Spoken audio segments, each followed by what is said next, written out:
I was her reflection, Part 2. Chapter 13. The house knows my name. The painting was still wet. I touched the edge of the frame, careful not to smear the name scrawled at the bottom. Marian Blythe. My name. Or rather, the name the house wanted for me. I ran my finger across the fresh paint. It came away violet, thick and tacky. Not red. Not black. Violet, her color. A color I never once wore before arriving here and now could not seem to avoid. I backed away slowly, heart pounding, eyes darting between the portrait and the mirror. Both reflected me now, but only when I was still. If I moved, I saw the blur of another figure just behind, like a double exposure that refused to fade. I went to the front door. It wouldn't open. The bolt turned, the knob twisted, but the wood would not give. The hinges were silent. The lock unyielding. I called out. I screamed. And from somewhere deep inside the walls, the house whispered, "Marian!" The voice wasn't loud. But it was unmistakable. Not hers. Not mine. A third voice. Ancient. Wooden. Rooted. I turned, scanning the shadows, expecting to see her again, but there was nothing. Just the groan of the floorboards settling under a weight I could not see. Then came the laughter. Low. Feminine. Familiar. It echoed from upstairs, as if circling the ceiling beams above the parlor. I hesitated, then ascended, each step a little colder, the air tightening like a noose. At the top of the stairs, I turned toward the corridor with the rose-carved door. But it was already open. Light spilled from within. The vanity mirror was uncovered again. A figure sat before it. Back turned. Hair long and dark. The violet dress fit her like memory. She raised her head slowly. And turned. It was me. But not me. My face. My eyes. But the smile was too wide. Too still. I whispered, "Who are you?" And she answered with my voice, "You know my name." Then she stood. The chair scraped back noiselessly, and she stepped toward the mirror, into it. Not reflected. Moving inside the glass. Closer. And then, she pressed her hand to the mirror's surface. I felt it against my own skin. Inside. Like the walls were no longer outside me. Like I had become them. I stumbled from the room. Every mirror I passed reflected her now, not me. And in every one, she stood a little closer. Watching. Becoming. I fled to the study, searching for something, anything, that might root me. My journal was there. Open. A new entry had appeared. Day 13. The house knows my name. But it's the wrong one. The walls echo it back to me. Marian. Marian. Marian. I am beginning to forget what I used to be called. I think that's what she wants. I think that's how it starts. And underneath, in script too elegant to be mine, "You're almost ready to stay." The wind outside picked up then, though the windows didn't rattle. And from the grand piano in the parlor, silent until now, 3 notes played. Soft. Familiar. The first 3 of a lullaby I couldn't remember learning. But somehow always knew how to hum. Chapter 14. She speaks when I don't. I didn't speak all morning. Not out of fear, at least, not fear of her. I was afraid of me. Afraid of what might come out if I tried. Afraid that my voice might no longer belong to me. So I wrote. I scribbled frantic notes into the journal, pen tearing into the pages. I documented everything: the wet paint on the portrait, the brush that had appeared beside my pillow, the clothing in the wardrobe that shifted overnight. But most of all, I wrote about the voice. It had started subtly. A cough, a yawn, a whispered thought that didn't sound quite like mine. But last night, I had watched my reflection mouth words I hadn't spoken. And when I repeated them aloud to the empty room, I heard them echo back from the mirror before I finished them. Today, I tried silence. And that's when she spoke. I was in the upstairs corridor, just past the locked room. The mirrors here were tall, narrow, antique, set into the walls like windows into another version of this house. I paused in front of the last one, the one I had covered and uncovered a dozen times before. My reflection stood still. And then her mouth moved. Not mine. Hers. You look tired. I blinked. My lips had not moved. She smiled. It's all right. I can speak for you now. I stepped back. The mirror didn't follow. She stayed. Still. Waiting. Then she said, with my voice, You don't need to say anything anymore. You've said enough? You've written enough. I fled to the study. The journal was already open. A new entry, written in handwriting somewhere between mine and hers. Day 14, she speaks when I don't. She answers before I think to ask. Her voice fits like a glove now, tight, familiar, mine and not mine. I don't think the house hears me anymore. I think it listens to her instead. I slammed the journal shut. And that's when the house laughed. Not loudly. Not mockingly. Softly. Pleased. From behind the walls. I heard the sound of rustling, of skirts moving through empty rooms, of bare feet pacing through long-forgotten corridors. And then, a knock. Not on a door. On the mirror. I turned toward the one in the corner of the study. The glass fogged gently from the inside. And there, written by an unseen fingertip, Let me speak. You'll feel better. I grabbed the scarf and threw it over the mirror. But as I turned, I caught my reflection in the glass of the window. And my mouth. Still. But my voice. She's almost ready. Chapter 15. I remember less each morning. I awoke to a name I didn't recognize. Not whispered in the dark, not spoken aloud, but carved in the fog on the window glass beside my bed. One word, delicate and curling like smoke. Marian. I should have panicked. But instead, I stared at it calmly, as though it belonged there. As though it belonged to me. I pressed my fingers against the window and traced the letters backward, trying to feel something familiar in the shape.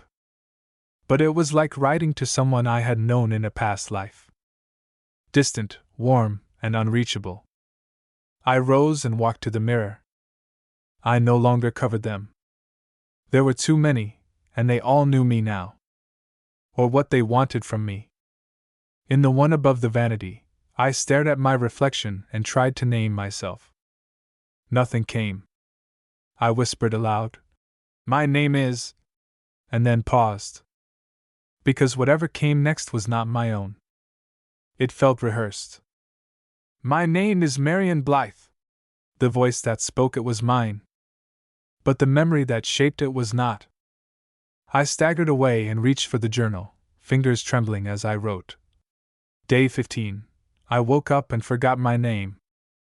I don't mean entirely, not yet. But when I looked in the mirror, I couldn't remember how I used to smile. I couldn't remember how my voice used to sound when I laughed. And the name, hers, keeps finding places to live inside me. I flipped back to older entries. Some of the ink was faded now. Not with time. With intent. Whole sentences I remembered writing had vanished. Others had been altered. I arrived at Winden Hollow, had become. She returned to Winden Hollow. The portrait watches me. Had become. The portrait guides me. And one page, the one from my second night, was blank entirely. I checked the wardrobe. My clothes were gone. Every garment now belonged to another era, high collars, heavy wool, dark velvet. I ran my hands over the lace of a bodice and realized with quiet horror that the stitching was loose on one side. I had repaired it days ago. Or had she? The mirror behind me reflected the gown. Already on. I turned quickly. Nothing was there. But the scent of violets filled the room. And something new. Lavender and dust. Like pages too long pressed together, like a book reopening itself after years in the dark. The house was no longer merely watching. It was rewriting. Every floorboard I walked across, every door I passed through, felt more familiar than the life I left behind. And when I saw my face in the cracked hallway mirror, I whispered again. My name is... and didn't finish. Because the voice in the mirror did it for me. Smiling. Marian. You're home. Chapter 16. The walls speak in my handwriting. I found the first message on the wall above the headboard. Faint. Thin. Not carved, written.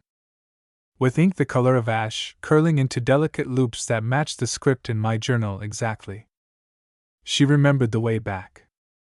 I stared at it, hand pressed to my mouth, heart echoing in my throat. I hadn't written that. Not with a pen. Not with intention.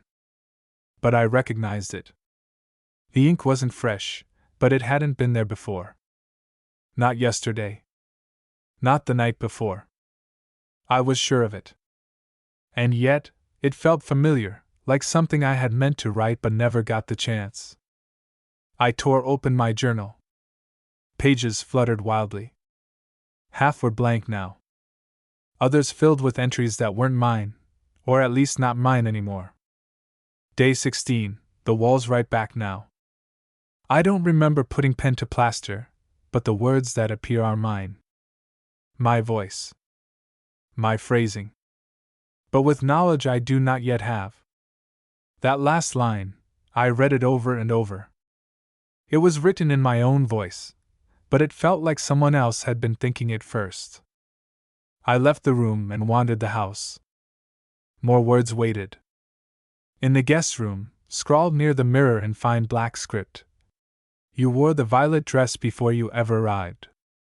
On the stairwell wall, just beneath the place where the portrait had hung, she was painted in so no one could erase her. And in the parlor, this one written large, curling around the frame of the mirror itself. We do not become haunted.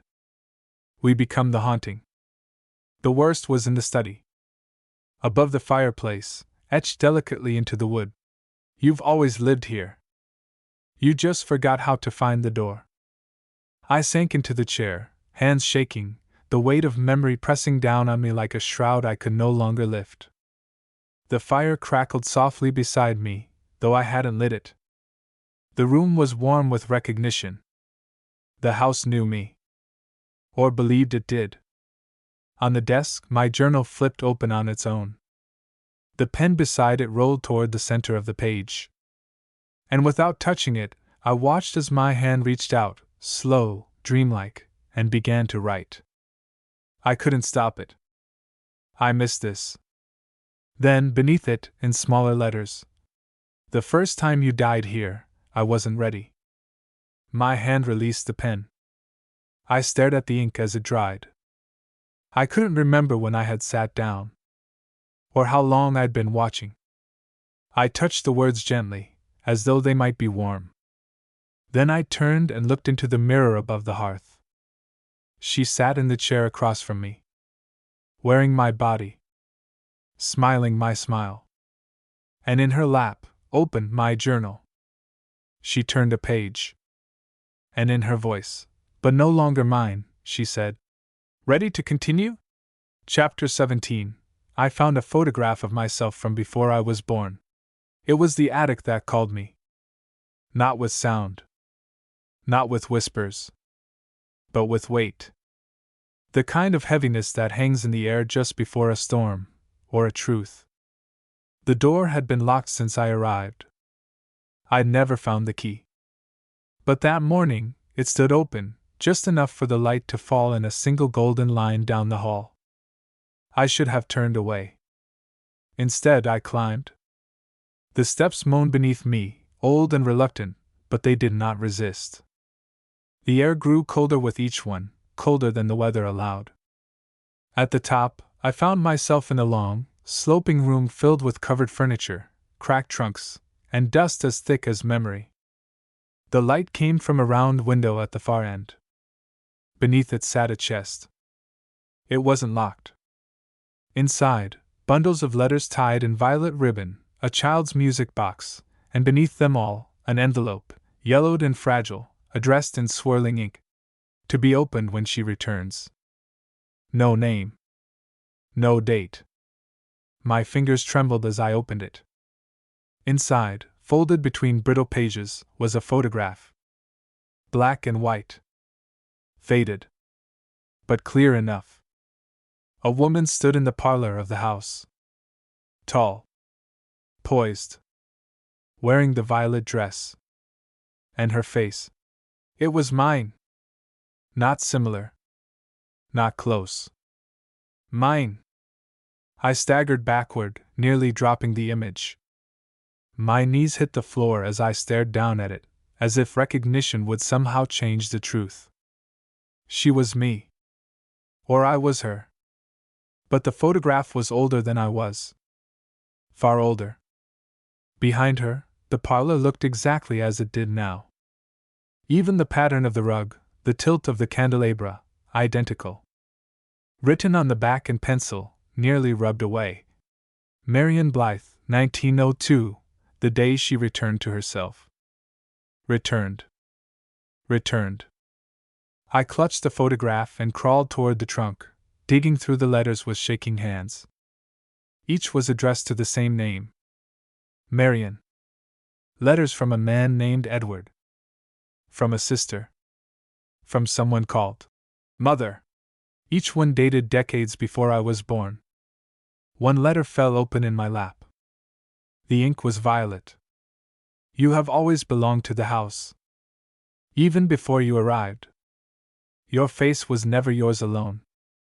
We all wore it once. The mirror simply remembers it best. I dropped the letter and stared around the attic. And for the first time, I noticed something else. Mirrors. 10 of them. Lining the walls, draped in gray cloth. Each one tall, old, oval. Each one waiting. I stepped to the nearest one and pulled the cloth away. The reflection stared back. Not me. Marion. Wearing the dress. Holding the photograph. And smiling like I had finally caught up to her. I touched the glass. It was warm. And from behind me, just at my shoulder, I heard her voice. Now you remember. Chapter 18. The mirror lets me through. It began as breath. Not mine, but close. I stood in the attic, surrounded by veiled glass, the photograph clenched in my hand like a wound I couldn't cauterize. In the nearest mirror, her face. Marion. The smile I knew too well now, carved from memory I didn't know I had. She blinked slowly, deliberately, as if to say, yes, I see you now. And then, she stepped back. I don't mean the reflection receded. She stepped back. The entire image pulled away like a curtain being drawn, revealing not darkness, but a room. One I recognized but had never been inside. Its wallpaper was faded and floral, with violets climbing toward a domed ceiling. A chandelier hung low, its crystals dusted but shimmering softly. It was my room, but older. Before. Or beneath. The reflection no longer mimicked me. It invited. I reached out. My fingers met the glass. It was cool, briefly. Then soft. Then nothing. My hand passed through. No sound. No resistance. I gasped. Drew back. The surface rippled gently like disturbed water. But only for a moment. Then still again. I stood trembling, heart stuttering in my chest. And then, she appeared again. Marian. But this time, she wasn't alone. Behind her, dozens of reflections shifted. Faces that looked like mine, but weren't. Variations. Eras. All wearing the same violet dress. Some weeping. Some calm. Some smiling. And one, at the center, looked directly into me and whispered, "We remember what you forget." The mirror pulsed. My reflection flickered, gone. Replaced with her. She lifted a hand. I mirrored it. I didn't mean to. And yet, our fingers touched the glass at the same time. It melted. And then, like a breath I hadn't realized I'd been holding for generations, I stepped through. It felt like falling and floating at once. The other side wasn't cold. It wasn't warm. It was recognition. As if everything I had lost had always lived here, behind the glass. My footsteps echoed softly as I moved into the mirror room. It was the same house, but reflected. The painting was still on the wall, but it was complete now. The name below it read, Marian Blythe. She returned willingly. I heard music. Low. Faint. A piano from far away. And a voice, mine but older. "It doesn't hurt if you let go." I looked down at my hands. They were still mine. But different. Softer. Pale. I wore the dress. Of course I did. I always had. The mirrors around the room flickered. Each showed a different version of me. Some still fighting. Some already still. And in one, someone stood in my old room. Confused. Frightened. Staring into a mirror. Wearing my old face. A new girl. A new arrival. I smiled. And whispered to her through the veil, "You'll feel better once you stop resisting." Chapter 19. I watch her from the other side. Time has no edge here. It drips instead, slow and deliberate, like candle wax sliding toward flame. I don't know how long I've been behind the mirror. It could be hours. It could be years. It doesn't seem to matter anymore. The air is still, but not dead. It hums faintly, like breath. Like memory being remembered. And I watch her. The new one. She moves through the house the way I once did, cautiously at first, then with that breathless awe of someone who still believes it is hers. She writes in the journal now. Sits at the desk in the study like it belongs to her. Her handwriting is steadier than mine ever was. She found the portrait yesterday. It's already begun. I remember this part. The long stares. The nagging familiarity. The moment she catches her reflection lingering too long after she's looked away. She hasn't heard the whispers yet. She hasn't seen the dress. But she will. And when she does, she'll think she's dreaming. That she's unraveling. I want to warn her. I try. When she passed the hallway mirror, I pressed my hand against the glass. She paused. Tilted her head. I almost thought she saw me. But then she moved on. Still anchored to herself. For now. The others watch her too. The reflections who live in the rooms behind the glass. We don't speak often, not with words. But we know each other. We were all her once. Or versions of her. Or maybe she is versions of us. I'm not sure anymore. Names don't last here. Only gestures. Only echoes. But something in me still pulls toward her. A thread of self. A memory of before. I write her name on the glass sometimes. Just so I don't forget it. So she doesn't forget it. Lena. It fits her. She looks like I did, once. When I still dreamed in only my own voice. when I still believed mirrors only showed what was in front of them. Tonight, she will find the room. The one behind the rose-carved door. She'll hear her name in the floorboards. She'll smell the violets. And then, if she speaks to the mirror, I'll answer. Chapter 20. Her voice is becoming mine. I can feel it now, through the veil. The change has begun in her.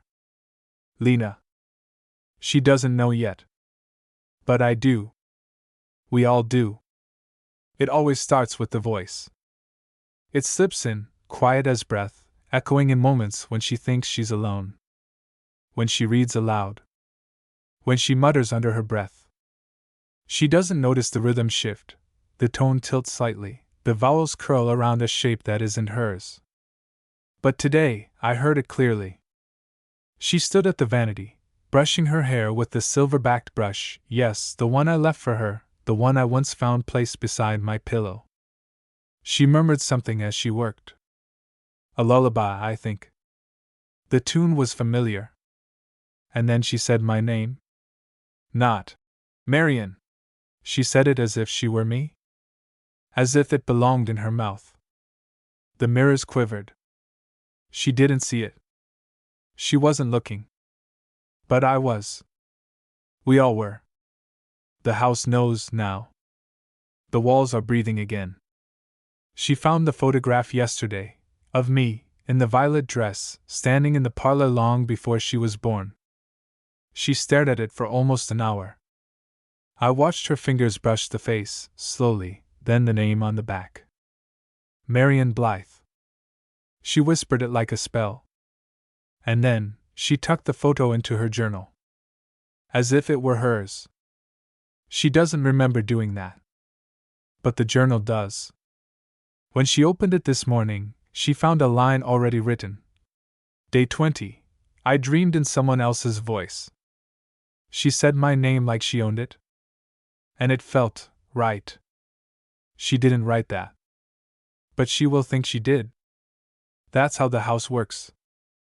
It makes the impossible feel earned. It doesn't steal. It seduces. Tonight she'll see me again. I'll let her. In the mirror by the staircase, the one with the crack running down the center like a single tear. She'll pause. Look twice. And when she turns away, I'll still be there. Smiling. Not cruelly. Not kindly. Just waiting. And she'll say it again. My name. But this time, she won't realize she's answering to it. Chapter 21. The journal has two hands.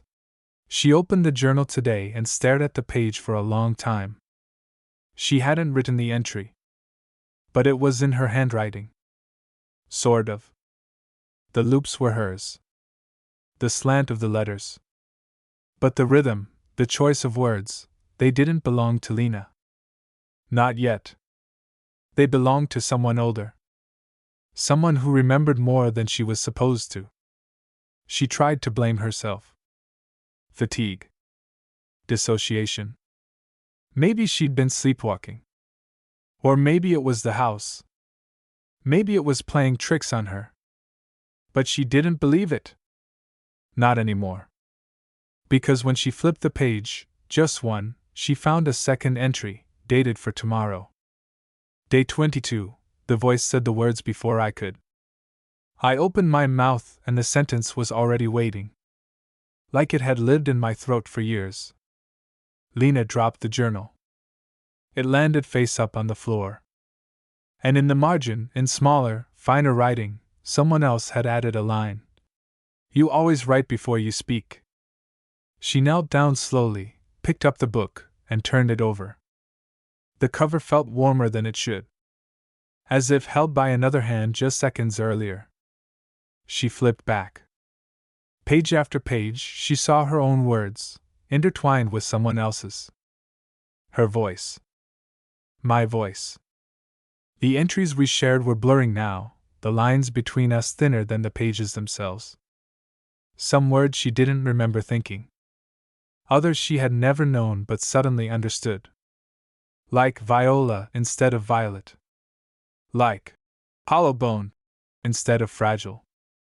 She was beginning to sound like me. And worse, she was starting to answer like me. This morning she walked by the parlor mirror and whispered aloud, "I don't like the silence." And the voice that replied was hers. But it wasn't her. "Then let me speak." She didn't scream. She nodded. I watched it happen. I felt the moment. She placed the journal down carefully, pressed her hand over her chest like she remembered something precious and forgotten. Then she took the pen and, with no hesitation, wrote, "Day 21. I'm beginning to think the words aren't mine. But they feel like they should be. Like I've just forgotten how to say them. She writes with my hand when I'm not looking. And I'm not sure I mind it." She paused, stared at the page, and then added, unprompted, unsummoned, but entirely certain, "Marian." The journal pulsed gently in her lap, as though grateful. And far behind the mirror, I smiled. Chapter 22. The violet dress is gone again. She opened the wardrobe this morning, and the dress was gone. The violet one.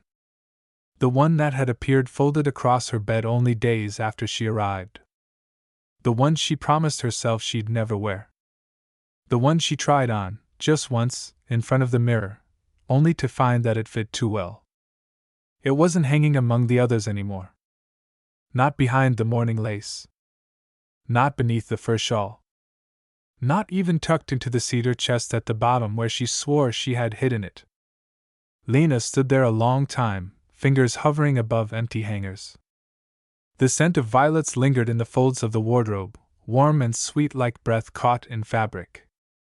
But the dress was gone. She turned toward the mirror, half expecting to see it reflected there. She didn't. She saw herself. Just herself. For the first time in days. And yet, she didn't move. The reflection stayed very still. A beat too long. And then it smiled. Her lips remained closed. The glass version lifted its hand. So did she. But the mirror was faster. By the time her fingers met the surface, the glass had already rippled. She didn't flinch. She only whispered, "I think I'm ready." I heard her. From where I stood, inside, behind, beneath. I felt it through the walls, through the cracks in the floorboards and the hollow space behind the mirrors. The house felt it too. It exhaled slowly. The kind of breath one takes when a candle is about to be blown out. Downstairs, the portrait changed. Again. It had been blank for days. The paint peeled. The frame cracked. The nameplate erased. But today, a new image was forming. Her face. Lena's. Eyes forward. Mouth poised mid-sentence, as if caught in the moment before a warning or a welcome. And beneath it, the name had already begun to curl in fresh strokes of dark ink. Marian Blythe. There was no other name now. Not on the letters. Not in the journal. Not in her mouth. When she went to the study, the fireplace crackled to life without touch. The air smelled like lavender and something deeper, paper burning, ink smearing, silk unraveling. She sat at the desk. Opened the journal. And read an entry dated for tomorrow. Day 23, the dress is gone. But I feel like I'm still wearing it. I feel it when I walk, when I turn my head, when I blink in the mirror and see myself not quite looking back. I think I've stopped asking questions. I think the answers were inside me the whole time. She turned the page. Blank. She smiled. And in the mirror above the hearth, I stepped back, just enough to vanish from her view. There's no need to watch now. She remembers. And tomorrow. She won't. Chapter 23. The mirror doesn't show me anymore. This morning, she stood before the mirror and didn't look for me. Because she no longer remembers that I was ever there. Because I am no longer there. Not in the way I used to be. The mirror reflects her now, fully, clearly, without hesitation. No flicker of uncertainty, no lag between her breath and her reflection. She blinks, and the glass blinks with her. She tilts her head, and the angle is perfect. There is no second image waiting behind the first. No ghost of a smile. No misplaced shadow. She is the reflection. And I am gone. I watched her this morning from somewhere deeper than mirrors, deeper than memory. I think it might be the space beneath the house, or behind its walls. It's not dark here, just endless. Quiet. Soft. The way silence feels after you've cried too long. The way forgotten things feel when they no longer miss being remembered. I don't know when it happened. I only remember the moment I reached for the glass and felt nothing. No ripple. No warmth. Just a barrier that no longer recognized me. I called her name, Lena. She didn't turn. I whispered mine, Marion. She smiled. She wasn't wearing the violet dress. She was simply wearing herself. She sat at the desk in the study, the journal open, her pen moving gently. I couldn't see the words. But I knew what she was writing. Day 23, I feel calm. The air doesn't press against me anymore. The mirrors are kind. They reflect what I know to be true. I belong here. I always have. I used to believe I was the last voice. But now I realize I was just one of many. The mirrors remember all of us. They carry every version of Marion. Every girl who came to the house thinking she was someone else. Every girl who stood too long in front of a portrait.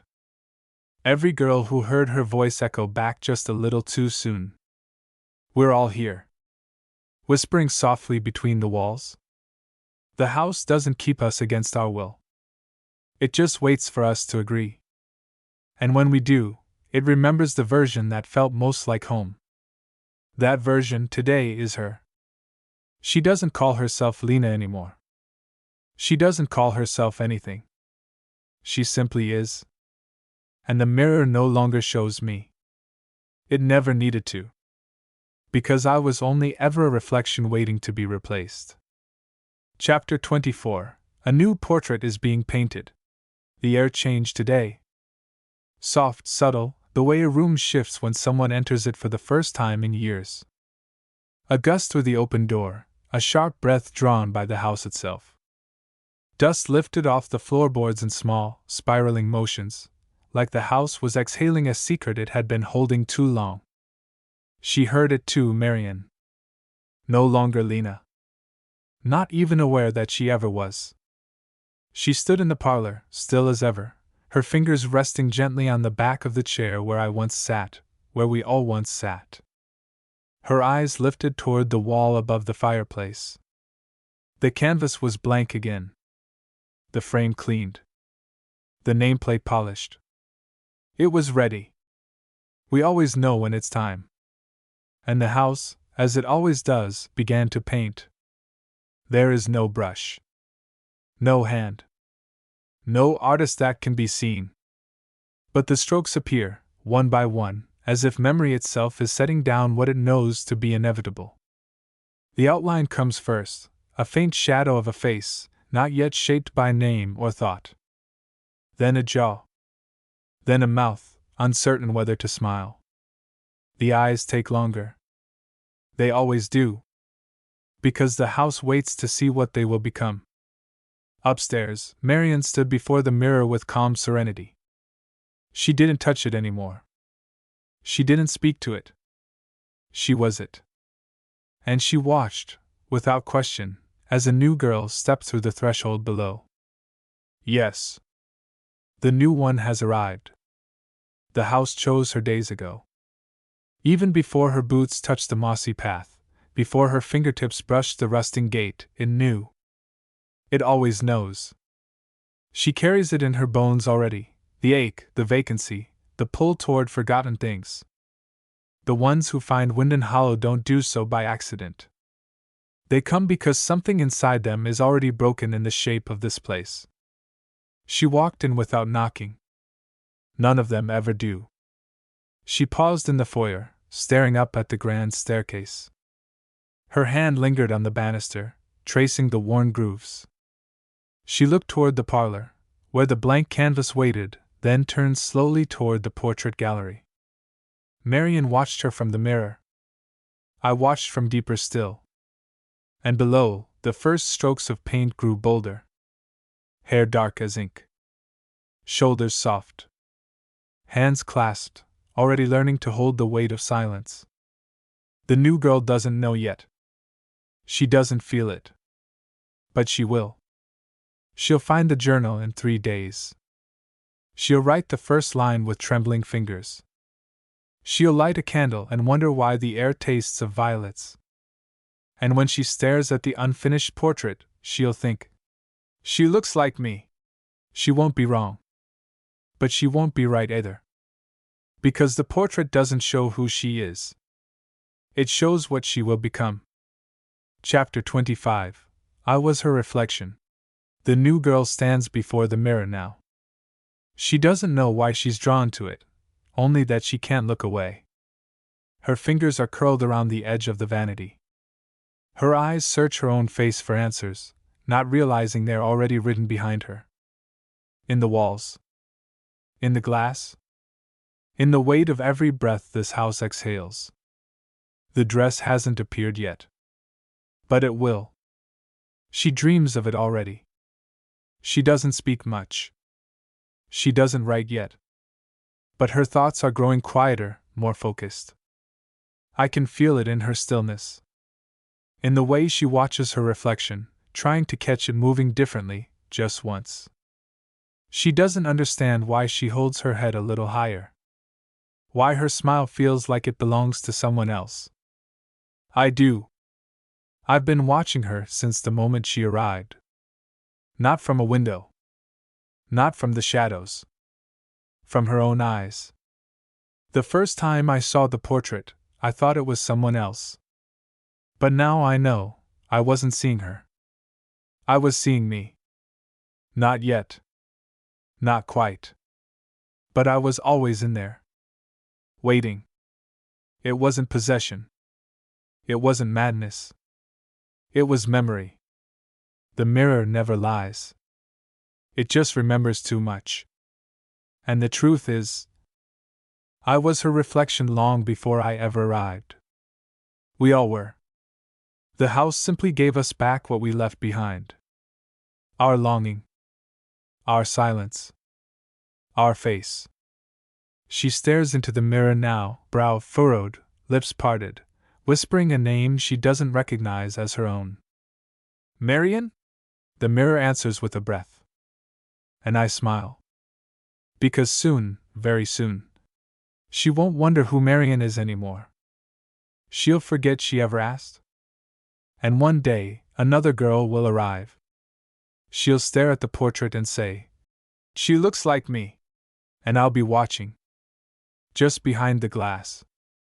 Because now I know the truth. I was never haunted. I was never lost. I was never me. I was her reflection. And now, she is mine. Every story has an ending, but some mysteries live on. If you enjoyed this tale, don't let it fade into the shadows. Smash that like button and subscribe for more thrilling stories that will transport you beyond the veil of the ordinary. Subscribe to our channel and your name will appear at the beginning of our next video, where we will pleasantly thank you for your subscribing. Tap the bell icon so you never miss a journey into the unknown. Share your thoughts in the comments. What twists did you see coming? And what secrets do you think still remain? Until next time, stay curious, stay brave, and let the next story begin.